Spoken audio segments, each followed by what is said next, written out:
Hello, good afternoon, everyone. My name is Billy J. Elanano. I'm a fourth year student taking a Bachelor of Secondary Education major in English. Today, I'm going to discuss regarding what my research is all about.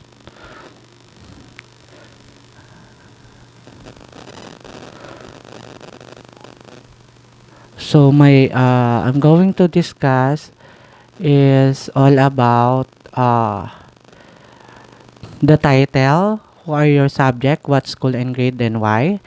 Number two is what are the questions intended for your research? Use your materials. Number three, present my introduction. Devote your presentation of introduction by chasing on the Swalatian introduction. And number four, present your related studies and literature. Prove how each study and literature connects to your research problem. So first, I'm going to discuss regarding what is my research is all about, what is my problem.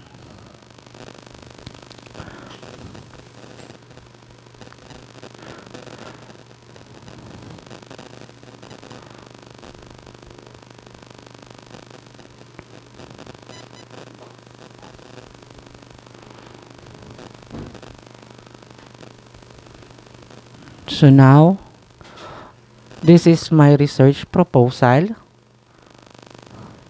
So it's my title is all about senior high school students cannot write a formal English sentence. So I do have a possible 20 senior high school student within Metro Manila. So the problem is coping, knowledgeable, and culture itself in learning to write, particularly in English. So my issues is as we Filipino people, even if we're in the top 5 English speakers in the world, we're still in the third world country.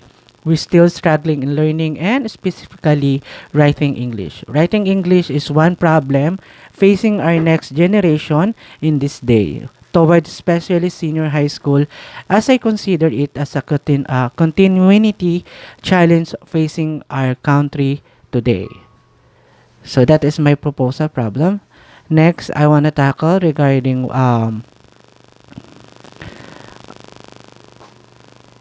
my questionnaire and what is my target student. So as I said earlier, and as I had mentioned, my problem is senior high school students cannot write a decent English sentence. So my target student is from Santa Cecilia College, a grade 12 student, a senior high school. So I do have a proposed questionnaire. Encircle the answer that suits you. And then general question, essay, explanatory, philosophy, and also a qualitative. What are the main writing difficulties that affect the senior high school to write decent English sentence? Your choice between subject-verb agreement, grammar, punctuation, skills and techniques, and if you do have any other that lack or difficulties that you encounter, I also have others on that, so you could answer on the blank space down there, and then you answer on the space down below. So I do have a multiple choice. It's a survey experiment and a quantitative. So my number one is, why do you afraid to write in English? So I do have A, because it's hard for me to write in English. B, I don't have the knowledge in writing in English. C, I'm scared to write in English because of people might take fun out of it. Now, letter D, it's hard for me to express my thoughts through English writing. And E, others, if you do have any um, answer regarding what I've given to you. Number two, do writing decent English sentence depend on the teacher's techniques that they apply? A, yes, because it allows us to determine some knowledge in how we'll be able to write in English. B, no, because the writing English is what a self-learning knowledge. C, both it was a self-taught and what we learned from school. And D, others. So if you do have a other answer, just answer on the space below at the letters. Okay, number three, what do you feel in writing English? A, awkwardness. B, scared. C, frustrated. And D, happy. Okay, so number four, upon identifying the feeling in writing English sentence, explain why do you answer those. So answer on the space or in the blank at the down of the number 4 question. Number 5. In making sentence, what do words do you usually use? A. Complex words. B. Ordinary or simple words. C. Limited range of vocabulary. And D. Formality and objectivity. Number 6. What do you think make an English sentence difficult to write?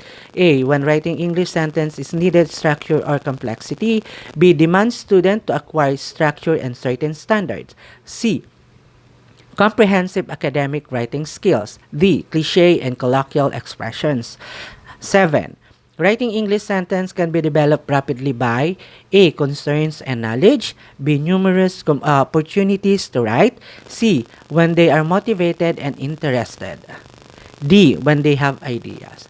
8. What do you need in order to correct your difficulties in writing this in English? A. Give you the students opportunity to understand and try to solve their writing problems. B. Give you or the student positive feedback. C. Evaluate your students' work without judging their mistake but also praise their work. D. Ask you or the student how much they understand their work and help them if they have mistakes. Number 9 questions. What do students need to improve their writing skills? A. Remedial class. B. Study on their own. C. Teachers' participation. D. Books and other references. And E. Browse the internet. So lastly, number 10 question. What process approach students need to write an English sentences? A. Brainstorming strategy. B. Outlining. C. Drafting. D. Revising and editing. And if you do have any answer regarding what I given to you, is there's a letter E, other. So answer on the blank space. Okay. Next, I'm gonna tackle regarding what today is our my language research introduction. So language research. So, introduction, background, solution, introduction. So, move 1. What is writing? Writing is the activity or skill or marking coherent words on paper and composing text. So, why writing is important?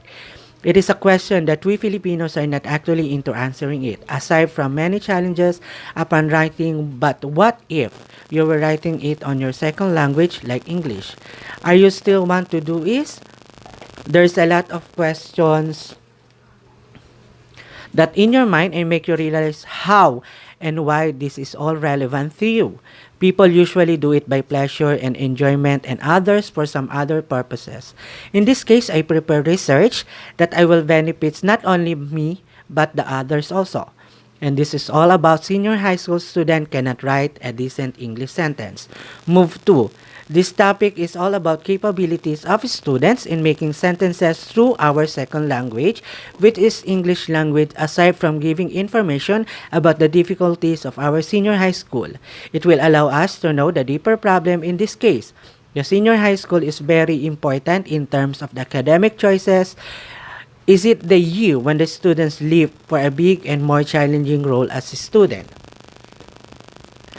As they give their own realization on which they want in the next year of their school programs. The topic also indicates on what we able to understand more of their lackings upon writing an English sentences that requires many consideration upon doing it.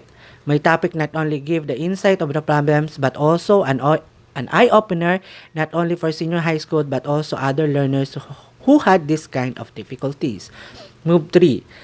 Cristel Brillantes, April 2020, according to her, a consultant of Philippine Institute of Development Studies, PIDS, said that the senior high school's difficulty in writing English was particularly evident in research project, and also she said that submitting projects for compliance only, preventing them from applying their learning from senior high school curricula and only news. And also, from Online News Rappler in 2020 noted that even teachers face challenges teaching students due to insufficient guidelines, inadequate materials, and preparation.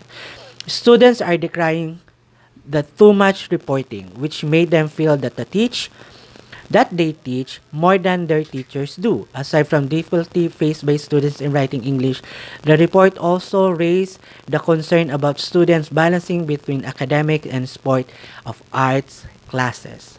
concern about the students balancing between the academic and sport of art classes. Sophia Anderson, March 2017, the writing has now became a huge part of every student's life, starting with the simplest content to the most complex writing pieces. And Anderson also said that the students are asked to craft different types of essay, research papers, and other kinds of creating writing tasks. Anderson also emphasized that the majority of the students still fail to develop their writing skills even they're finishing school. Anderson also have 12 students that 12 students difficulties in writing. So number 1 is improper and development of analytical and cognitive skills. So number 2 is lack of writing practice. One has to practice it. Without sufficient practice, students can never take their writing skills to higher level. Number 3, insufficient word stack and writing mechanics. Number 4, no feedback of the writing. Number 5, overcoming the challenges. Number 6, lack of vocabulary. Number 7, weak argumentation. Number 8, failing to structure ideas effectively. Number 9, poor grammar and syntax skills. Okay, number 10, plagiarism. Number 11, formatting and resource organization. And number 12, hard, unfamiliar topics. So there are the 12 that Anderson tackles on her 12 difficulties lacked by the senior or the high school students in 2017. Yes, March 2017. Okay, so I do have also by Jim Kritzer, I. Pablo, and Ronald Kendi as Lesatin, a PhD in 2018. This descriptive, qualitative research determined that analyzed the difficulties of senior high school students in writing academic essays and the overall quality of the academic essays of students. Further, it compared the quality of academic essays of the students from the public and private schools. Valdez, 2016. Findings shown that the students have difficulties in writing academic essays, such as lack of variety of ideas in terms of content and ideas, lack of connectives in terms of organization, incorrect word of idiom, and word usage in terms of vocabulary and word choice.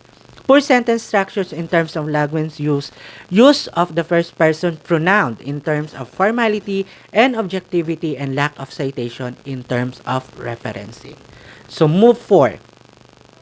The News Online Rappler elaborate that the things that the senior high school struggling in writing English, and one of those is the insufficient guidelines, inadequate materials, and preparation by our teachers who also have challenges and challenges regarding what the senior high school difficulties in writing English. But given the most of it in lecturing the learners, I don't think that it was the guidelines or preparations that the lack of it are that lack of in our daily educators.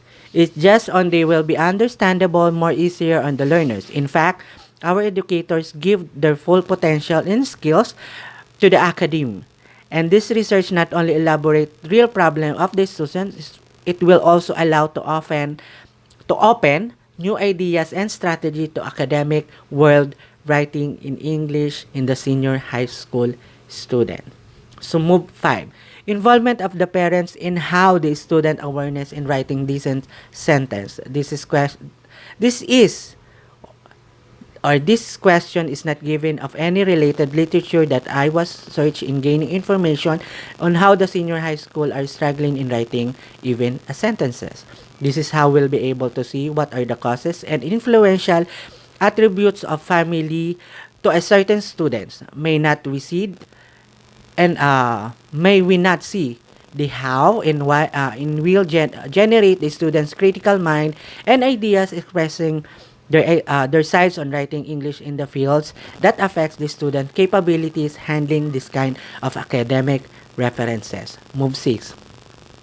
The senior high school struggling writing English sentence is my topic for this research. This may include the different ideas, perspective, and research that may vary my said problem. It was It may not only focuses on the issue of the student lack of knowledge, it may also targeting the student difficulties in writing English.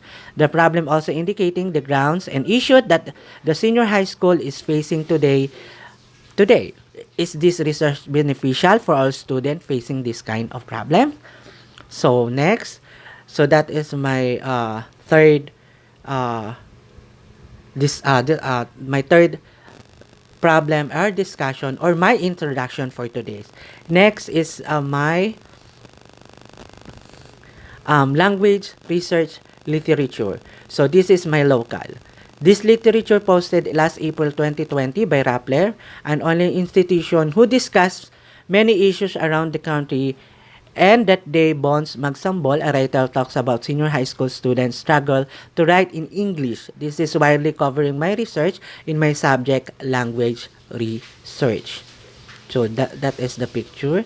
So the news is all about senior high school students struggle to write in English. Report posted on April 20, 2020 at 2:52 p.m. Philippine time by Bonds Magsambol.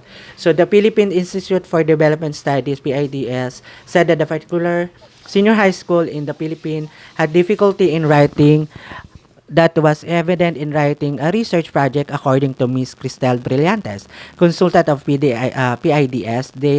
They are projects that are compliance for the student applied learning capabilities from their curricula. She also described that curricula is too ambitious to design for urban learners in the science school in Metro Manila.